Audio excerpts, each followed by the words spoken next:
Good morning, students. Hope you are well and safe. This lecture is for April the 9th. And in our last discussion, we were talking about the earthly ministry of Jesus Christ. We talked about his teaching, how it was simple, how it used illustrations that people would know and understand and could relate to, how he was a miracle worker to confirm that what he was saying was the very word of God. And this made Jesus quite popular, at least among some groups. But on the contrary, it made Jesus extremely unpopular among the Jewish sects, especially the Pharisees and the Sadducees. So as the masses are drawn to Jesus, these leadership groups, if you want to refer to them that way, are more and more in opposition to Jesus, and they will finally get to the point where they will conceive a plan to actually destroy him and get rid of him. And so, interesting, as we are around the Passover season and a time people celebrate what is called Easter, the resurrection of Jesus, one of Jesus' own intimate 12 that he chose to train, to follow him, to be with him, and so on. One of those intimate 12 will actually betray him. He will receive a mock trial with a mock judgment and a mock condemnation. Pilate, who is governor of Judea at the time, who is normally not historically presented as a passionate person, actually wants to release Jesus because he realizes this whole charade is a concocted thing out of jealousy.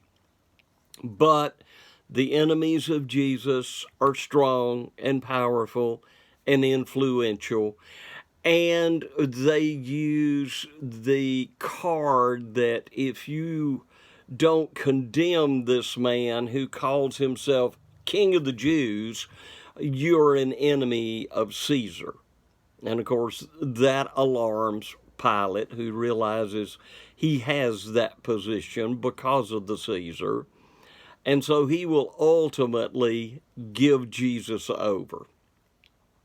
But before all of these events take place, Jesus will come together one last time to celebrate the Passover with his disciples. Now let's remember the Passover was a Jewish feast celebrating their deliverance from Egyptian captivity.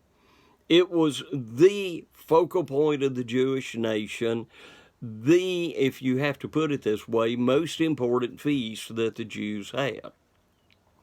Well, according to Luke's account, Luke's the one that makes this most clear, at the end of the Passover feast, and the Passover feast had 4 servings of the wine in the course of the meal.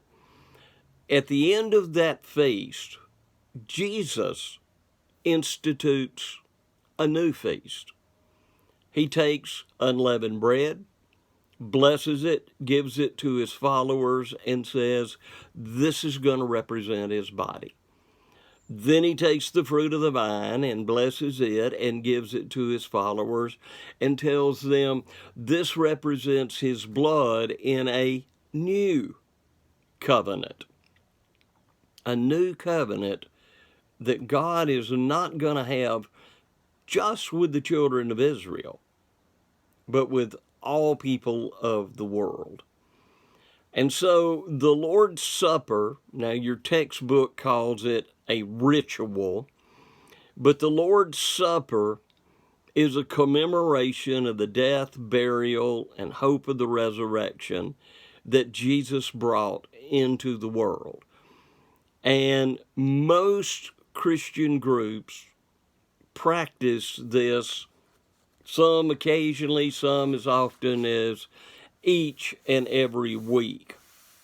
And so this and baptism become the two most universal things that we will see in Christianity. These are the most common things that we will see all the way across the board.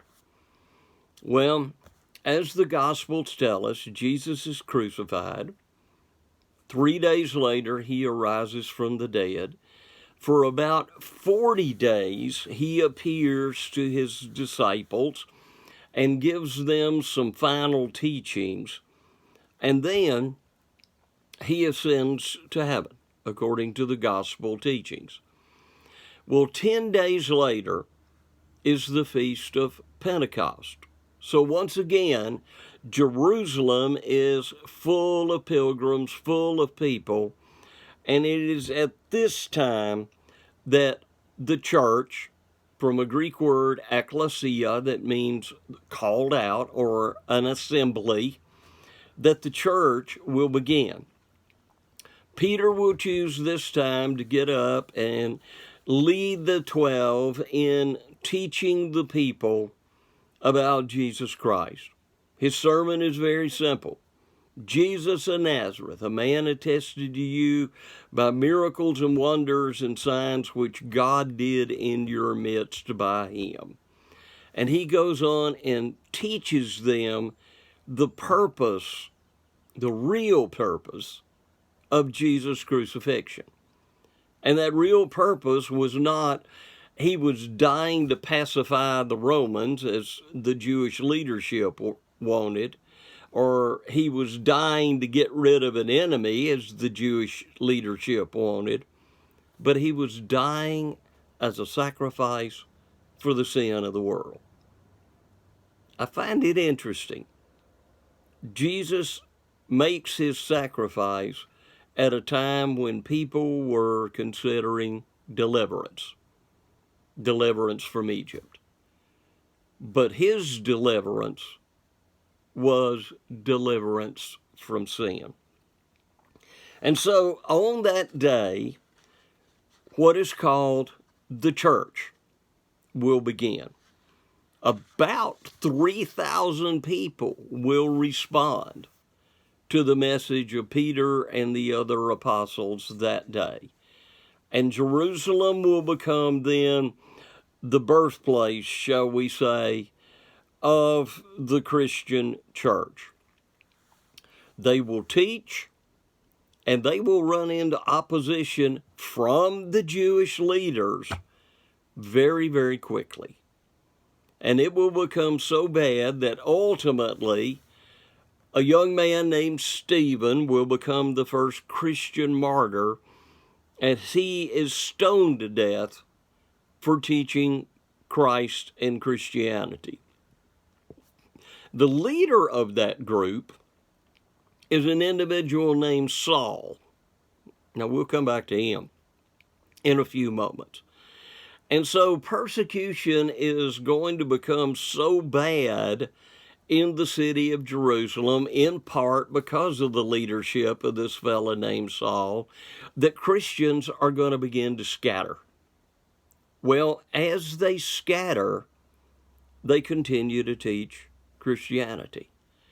So Christianity goes from Jerusalem to Judea to Samaria to Galilee, and then eventually it will even begin to go to the Gentiles. Peter, who had got to preach the first sermon on the day of Pentecost, also will turn around and preach the first sermon to a Gentile gathering.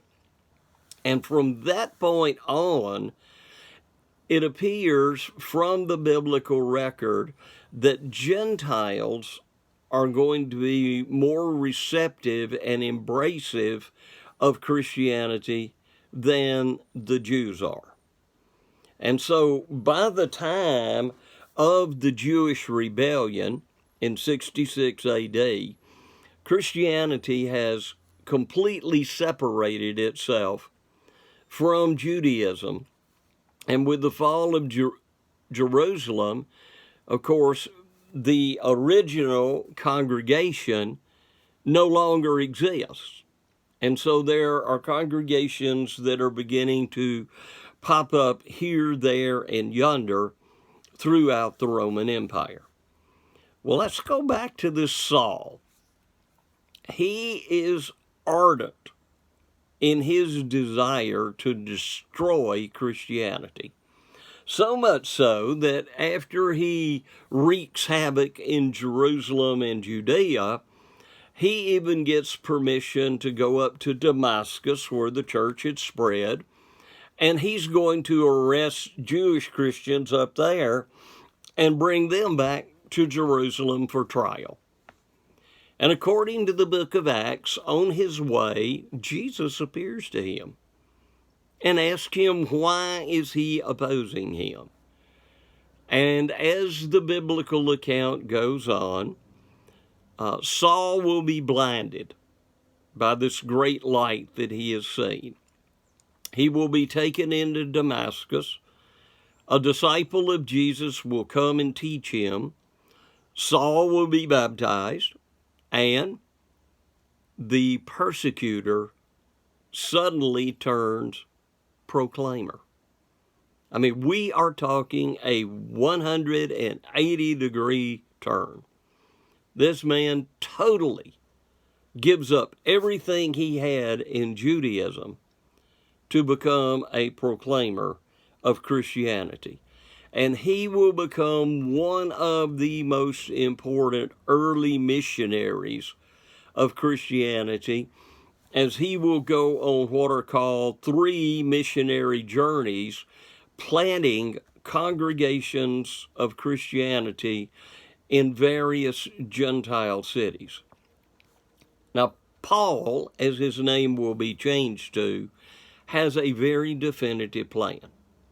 Go into an area, move to a very populated city in that area, plant Christianity, train capable workers, and then let them spread out from that point and establish other churches, as Paul then will pick up and move to another place and teach and plant.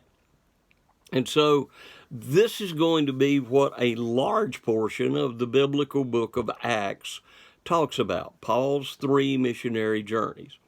Now let's say everything does not go smoothly. The Jews in many of these cities will oppose Paul, and as we move on in time, Gentiles enter into persecution against Christians. And this will become more and more prevalent as time goes on. So persecution is going to be something that Christians are going to face. It probably the first so-called organized persecution will be during the reign of the Emperor Nero. Now, the Roman historian Tacitus tells us exactly why this particular persecution takes place. He tells us after the fire of Rome, as people begin to suspect that Nero actually had that thing set, he uses Christians as a scapegoat. And this is a way of turning suspicion away from himself and toward the Christians. So his will be the first organized persecution against Christianity. Later that century, Domitian, in the years 95-96, will unleash a very brutal persecution. He will literally try to destroy Christianity. And Domitian is one of the reasons we do not have, shall I say, any first century copies of the New Testament manuscripts. Because one of his big things, not only was he trying to kill Christians, but he was also destroying any kind of Christian literature. Things will somewhat calm down. no official persecutions until Marcus Aurelius, 161 to 180, Septimius Servius, 193 to 202, Decius, 249 to 251, and then Diocletian, in the last 2 years of his reign, 303 to 305, Diocletian will literally vow to exterminate Christianity from the face of the Roman Empire. He will fail, but his will be a very, very brutal persecution indeed. Now, what am I describing here? There are Christians who are crucified. There are Christians who are put in arenas and have wild animals turned loose on them. There are Christians who are covered with hot tar. They are drawn and quartered, in other words, pulled apart. People were as devious and cruel and vicious as they could possibly be toward Christians. And yet, Christians were some of the best citizens in the Roman Empire. Morally speaking, they were definitely the best people throughout the Roman Empire.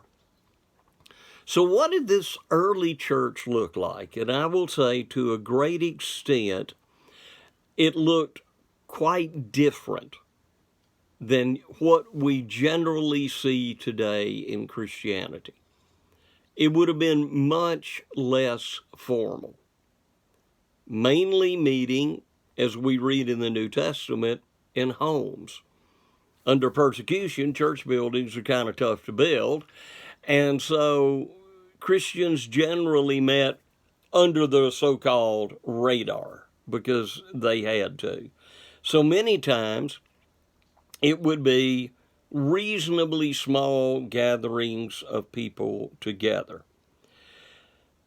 Now, Christian worship takes its lead, shall I say, from the Jewish synagogue.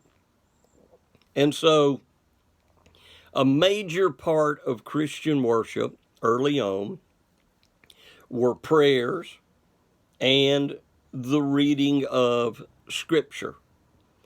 Now, the Christians added some things. Communion was added, and that was partaken of each and every first day of the week. And then they would have a lesson, and Christians would take up a collection.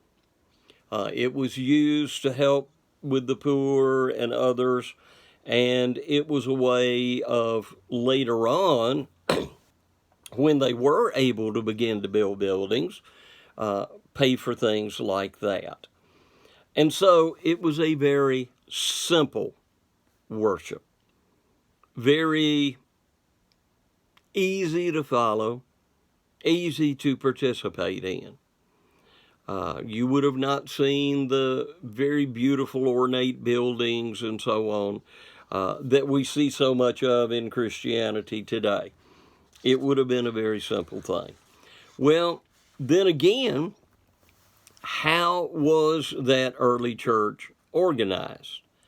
And again, it was not a highly organized structure, and your textbook even recognizes this fact. Now, the heads, plural, of a local congregation had 3 titles in the New Testament that refer to them. Bishop, which comes from the Greek word episkopos and carries the idea of being an overseer. Elder, the Greek word presbyterios, which is an older, mature individual. And then also a term was used to refer to one who was a shepherd. And so these overseers, mature spiritually shepherding people, were in the leadership role of the church. And always when we read about it in the New Testament, it is a plurality of individuals serving here, not just one person. In addition to that, we have someone that is called a diakonos, or servant, and these were individuals within the congregation that carried out specific tasks. And let's realize caring for widows and orphans was very important in that day and time. There was no welfare, there was no Social Security. If a widow didn't have family to live with after her husband passed, she would be totally destitute. And so the early church would care for individuals like this. Now, according to the book of Acts in chapter 14, we find out that the goal was for every church, every individual congregation, to have this plurality of elders and deacons. Then we also read about teachers, and we read about traveling evangelists, and some of these churches had evangelists that would come and stay with them for quite a period of time. And so once again, we do not have a highly structured organization. It is very simple, and it is structured on the local level.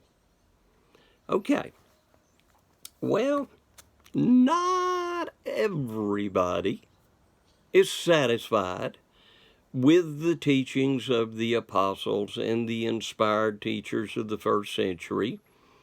And as these people write, their books begin to be accepted as authoritative, and ultimately will come together what we call the New Testament, the 27 books that make it up.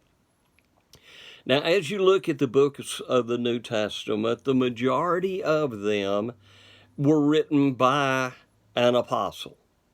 Matthew, John, Paul became an apostle, Peter, and so on. So the majority were written by apostles.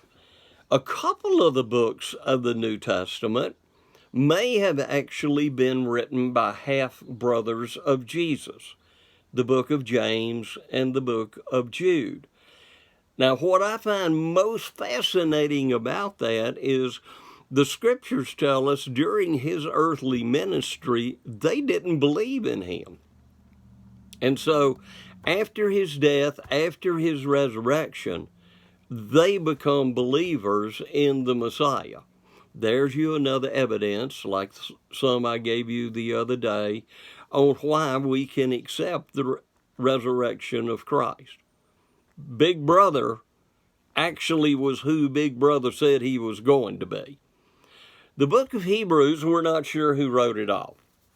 It has a very high quality of Greek, and many scholars believe it was Apollos, whom is called an eloquent person in the pages of the New Testament, and that would kind of fit him because Hebrews does have that high quality of Greek. Plus, Apollos is not your typical Jewish name, and if you're writing to Jewish Christians, a non-Jewish name is not necessarily going to sit extremely well with them. So this may be why it is an anonymous book. But toward the end of the first century, the books we recognize as being the New Testament will become the accepted authoritative books. But also during the first century, not everyone is satisfied with the gospel as it is being presented. There is a secular movement that actually will creep into Christianity. It is called Gnosticism. Comes from the Greek word gnosis, to know. And these Gnostics are going to come along And they are going to claim that they have special knowledge and revelation that not even the 12 apostles of Jesus had, that they know more. And so they're going to start writing their own literature. They will have a Gospel of Judas Iscariot, and in it, Judas is a hero, not a villain.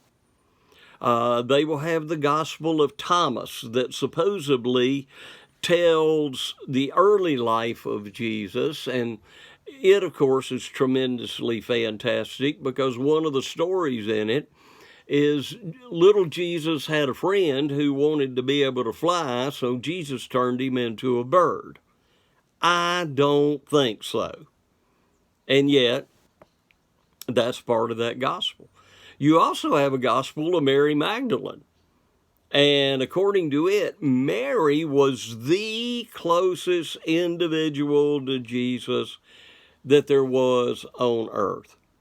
And that the possibility was that Jesus and Mary were married. Jesus and Mary Magdalene were close. She was one of the women that helped support him out of her funds, but Jesus was also extremely close to Mary and Martha, the sisters of Lazarus. And the Bible actually says he loved them. It doesn't anywhere say Jesus loved Mary Magdalene. Of course, all kinds of crazy theories have come about as a result of it. The crazy theory, and of course, the Da Vinci Code, if you have heard of that, and realize the Da Vinci Code is a novel. Dan Brown is a great novelist. He is not a great biblicalist, though. So bear that in mind if you read him. And I enjoy reading his books, but they're novels. They're fantastic. Okay, so according to all of this, Jesus and Mary will have a child. Joseph of Arimathea will help Mary escape. She will go to Gaul, and given a few years, this child will become the patron mother of the Merovingian dynasty that will rise in France, that will give rise to the Carolingian dynasty, and so on. Now, the problem with that is the Merovingians and the Carolingians were Franks, so they were from Germany, not from France. But, it publishes books and it makes great conspiracy theories, and people have taken it and run with it because a lot of people just simply don't have a whole lot of biblical knowledge. Well, because the Gnostics become such a major force, the Christians in the beginning of the 2nd century make the most significant change in Christianity since it was founded. And I say this because of what is ultimately going to happen. So they decide, people, they have no scripture to support this whatsoever, but what they're going to do is take one of the elders, bishops, shepherds, they're going to elevate them and call them the bishop. And their job is going to be to counter the Gnostics. So we're going to take one of this plurality of leadership and we're going to make them the head of the local congregation. And then the rest of the eldership will be under them and so on. Well, you can imagine what's going to happen with that. And if you imagine correctly, you see what's going to happen in history. That decision is going to be like a snowball rolling down a hill. As we go into the mid-2nd century and early 3rd century, many of the big city church bishops are assuming authority over smaller rural bishops. And then we're going to evolve into several major city bishops appearing to have more authority than anyone else. And finally, that will kind of roll down to two major points in time, Rome and Constantinople, that we'll talk about here in a little bit. And ultimately, the Bishop of Rome, by roughly the year 600, 595, in the person of the bishop himself, filling a gap after the destruction of the Western Roman Empire, the Bishop of Rome will become the most powerful individual in Western Christendom, receiving the term Papa or Pope. So, what may have been an innocent change through a couple of hundred years will evolve to the point that you have one person on earth claiming to be head over all of Christianity. And we nowhere read that in the pages of the New Testament. That's nothing like what we see in the organization of the early church. But of course, that's the sort of thing that happens when people come along, and as I say, whether with good intentions or bad intentions, whatever the intentions were, that was the ultimate result of it. Now, during that time, not everyone bought into it, but more and more and more, the majority of churches will. And so, as more churches buy into that bishop idea, what is ultimately going to happen is we are going to have the foundations and the evolution of what will ultimately become the Roman Catholic Church. Now, it didn't just poof, suddenly appear. It will be an evolutionary thing. And there will be a lot of people that will oppose its rise. But more and more, the power, the prestige of these bishops, with many theological writers supporting the Bishop of Rome and encouraging all of this, ultimately, the church in Rome is going to grow and become, shall we say, the mother church of what will be the Roman Catholic Church. Okay, so a lot of things are going to change. As Christianity ultimately begins to win favor, some things begin to happen. And so, that brings us to the growth of this Roman organization. And a person many people are very, very favorable of, oh, they think he is just one of the heroes of Christianity. I do not. And as we go on today, I will explain to you exactly why I do not.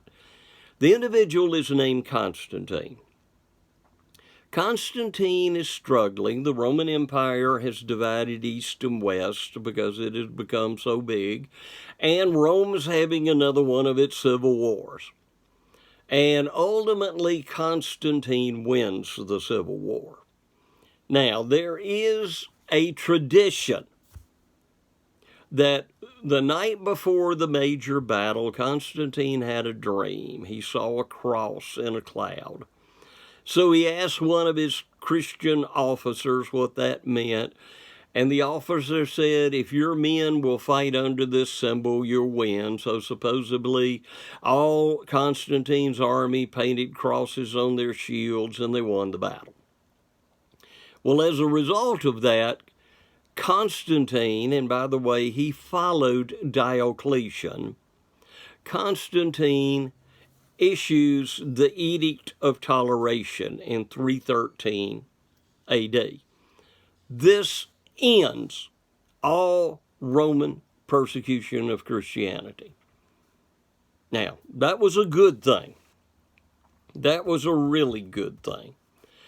But Constantine, by the way, who is not a Christian himself, looks at Christianity, and here's where motives get rather cloudy. Rome's divided. He needs something to be able to bring unity back to Rome. And he figures he can use Christianity to accomplish that. And so that's precisely what he does. He begins to use Christianity. He starts acting favorably toward the bishops. He supports the bishops. And as a result, several things are going to occur that are going to encourage the development of the authority of that Bishop of Rome. Number one, it was the royal city, the original capital of the Roman Empire. All roads led to Rome. Number two, they have invented a myth that the Bishop of Rome is the successor in a long line of bishops that goes all the way back to the Apostle Peter. Now, interestingly enough, biblically speaking, we have no evidence that Peter was ever in Rome. None. Paul went there, we know, but not Peter. But yet, this succession of bishops becomes a very important argument. And then, of course, when the Western Roman Empire falls in 476, the most powerful person left in that vacuum that has existed is the bishop of the city of Rome. And so he kind of flows in to fill that gap. And from that time forward, the Bishop of Rome will only increase in power. And so this is how he is strengthened. So even though Constantine will turn around and build Constantinople, his own city in what is now modern Turkey, the city of Istanbul, if you're wondering, eventually Constantine, in his mind, and to use Christianity, will declare it to be the state religion of Rome. Now, do not think that that day paganism vanished from Rome, because it did not go away. It did not go away easy. Everybody didn't buy into this thing. But literally, Constantine's interference, including calling a conference of bishops to deal with a controversy over the nature of Jesus. Was he all human? Was he all divine? Was he part human? Was he part divine? Constantine's interference in Christianity, and again, he still was not a Christian, will have a very detrimental effect on Christianity, because he will basically imperialize Christianity.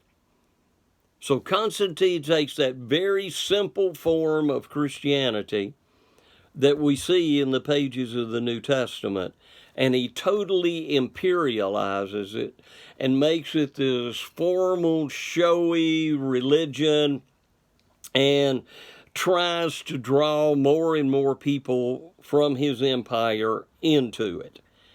And so what will happen, a lot of Roman citizens will enter Christianity, but it'll almost be a popularity thing. You know, we can go to the worship services and we can see who's there. We can dress up nice, and we can contact business people we know, and so on. And so it became fashionable to be a Christian. And that is really not a good thing. Not a good thing at all. And so, I don't know Constantine's motives other than he wanted to unite Rome. But what he did was seriously damage original Christianity. Now, it will take the remainder of the 4th century for Christianity to really begin to take over and take hold within the Roman Empire. But it will be a slow and sure process by which ultimately Constantine's imperialized type of Christianity will more and more take over. And as it becomes stronger and stronger, and it has governmental backing, of course, it turns from being a persecuted church into persecuting those that don't align with its thinkings. And so, by the 4th century, we're going to have churches in every Roman province, and Constantine and most of the subsequent emperors are going to be individuals that are going to support Christianity. Okay, that brings us to an individual that bridges the 4th and early 5th centuries. His name is Augustine. He will become a bishop, and probably after Paul and Constantine, no one else influenced Christianity as much as Augustine did. He will literally become what I will call the father of the Roman Catholic Church. He was the forerunner of medieval theology, and one of his important teachings was none outside the Catholic Church are saved. So, if you didn't buy what the Catholic Church was teaching at that time, you were considered a heretic, and you were considered subject to being persecuted. Now, Augustine will come up and he will write a lot of doctrines that will become very, very much a part of the medieval church. And as he writes these doctrines, they will become set in stone. For example, the doctrine of predestination.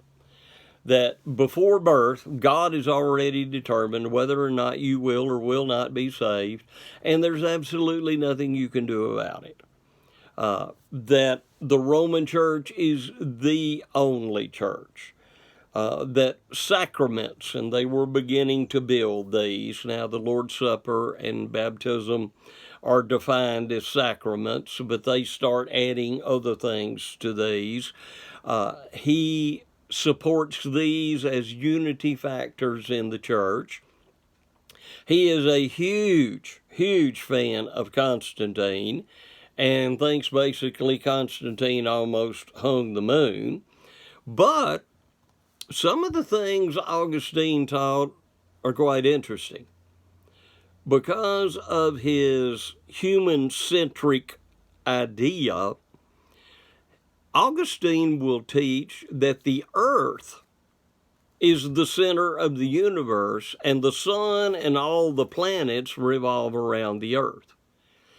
And this will become so ingrained in Roman Catholic teaching that when Copernicus and Galileo come along and they invent their telescopes and they say, no, he was mistaken. Actually, the earth revolves around the sun. Copernicus will be put to death and Galileo will be forced to recant. Because Augustine said it. It has to be right. Augustine also came up with the doctrine of original sin, the doctrine of the fall of humanity, as I've already mentioned, predestination. And so Constantine opposed the idea of free will.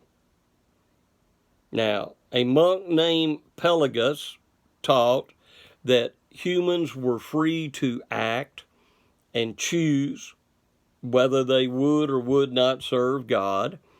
Augustine denied that. He said it was a compulsory thing. And so, because Augustine said one thing, Pelagus will wind up being actually hounded out of Christianity as a result. And so Augustine will become a very, very pivotal figure in the formation of this Roman Church. Now, he will write many, many works.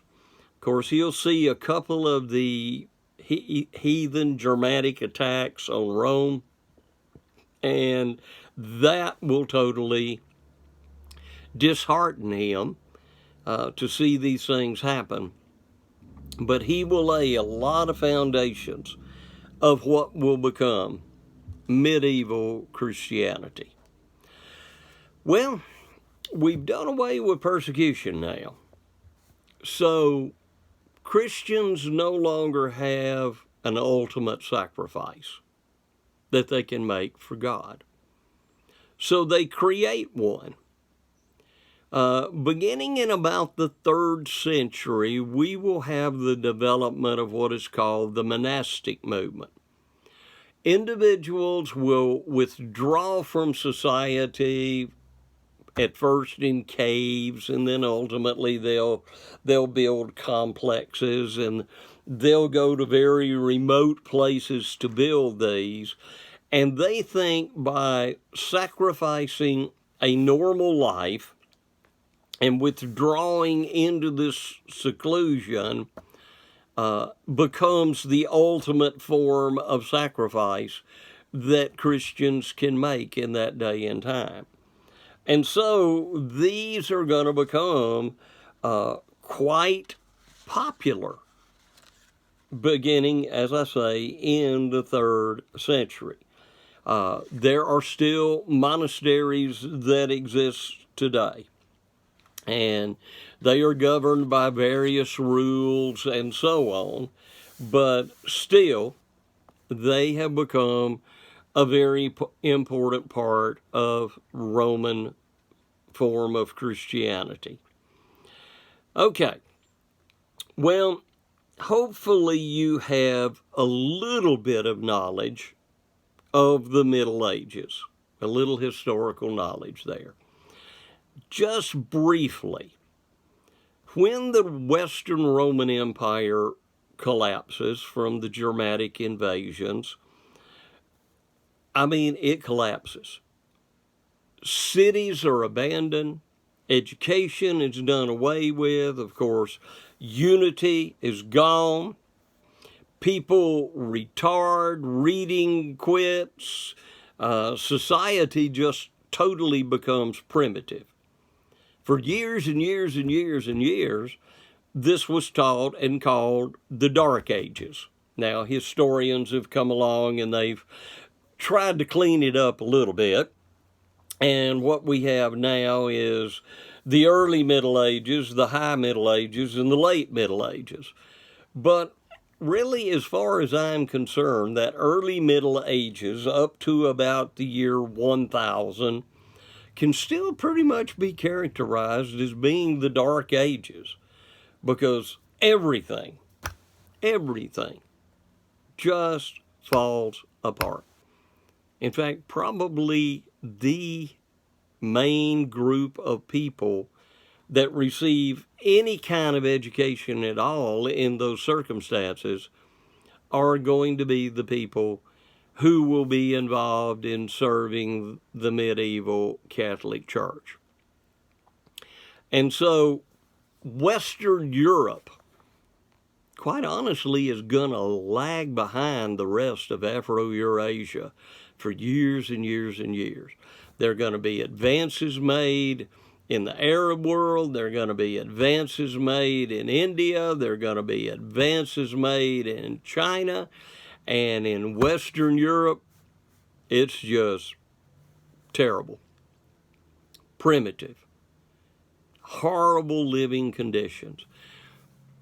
There have been scholars who have estimated that the average life expectancy of a person in Western Europe during the early Middle Ages was probably somewhere between 45 and 50 years old, and it would be a miserable, difficult life indeed.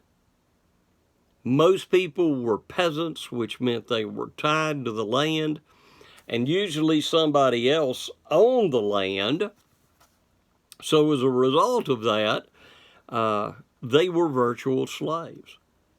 There would have been people in the Middle Ages, and this may be reminiscent of some of the things I said about India during the height of the caste system, but there would have been people in the Middle Ages who were born on a piece of land, lived on a piece of land, married on a piece of land, raised their family on that piece of land, and died on that piece of land, and never got away from it.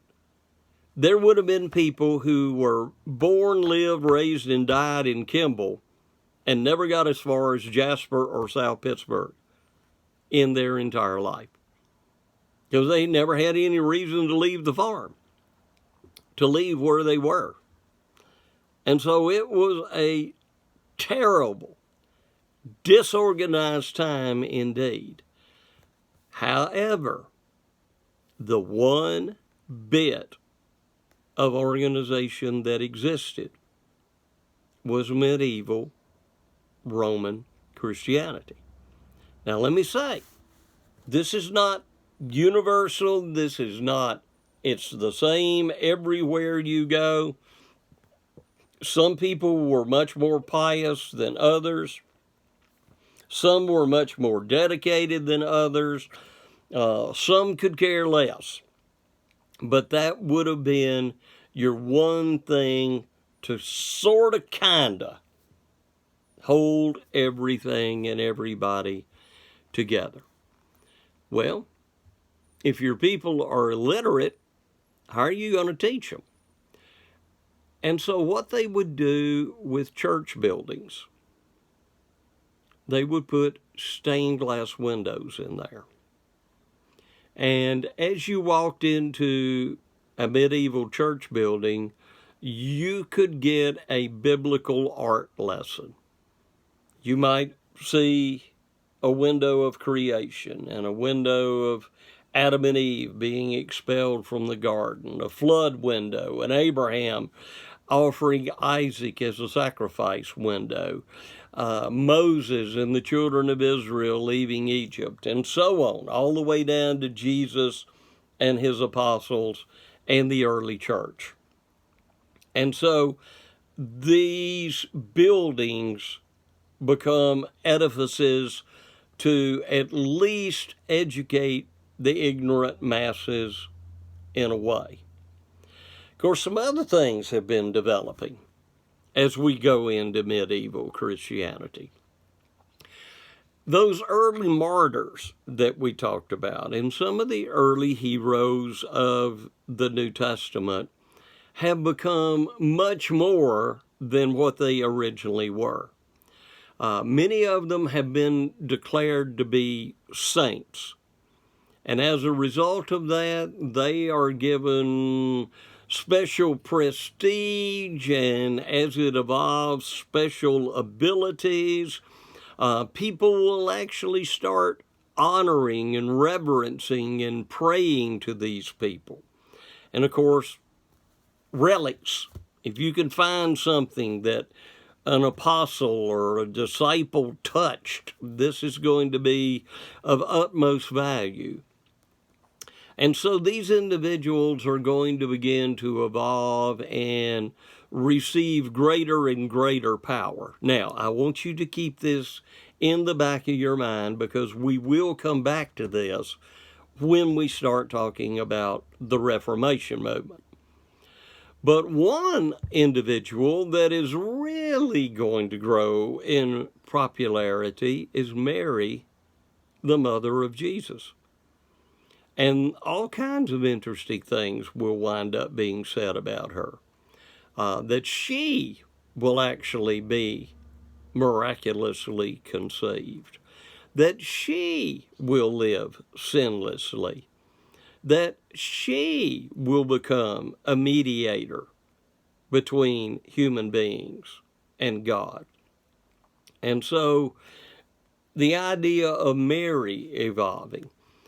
And so as we develop into medieval Christianity, not only are we developing church buildings as places of teaching, but we have statuary, we have icons, we have all these various artifacts that are being made and created to help remind and teach the people and show them who they are to respect and such like. And so all of these things are going to be very, very important in trying to solidify Roman Catholicism in the western part of Europe. Now, again, if you remember your history, the eastern half of the Roman Empire did not fall in 476. It will become known as the Byzantine Empire. It will be alive and well in its capital city of Constantinople all the way into the 15th century before it falls. It will become a Mecca for what I will call Greek Christianity. The Western Church will become a Mecca for Latin Christianity. Slowly but surely they have evolved in the Roman Empire from Greek to Latin. Well, in the East, that evolution did not take place. And so there is a language difference. There is a cultural difference. The Western Empire is rather pagan. The Eastern Empire, still metropolitan and doing very well.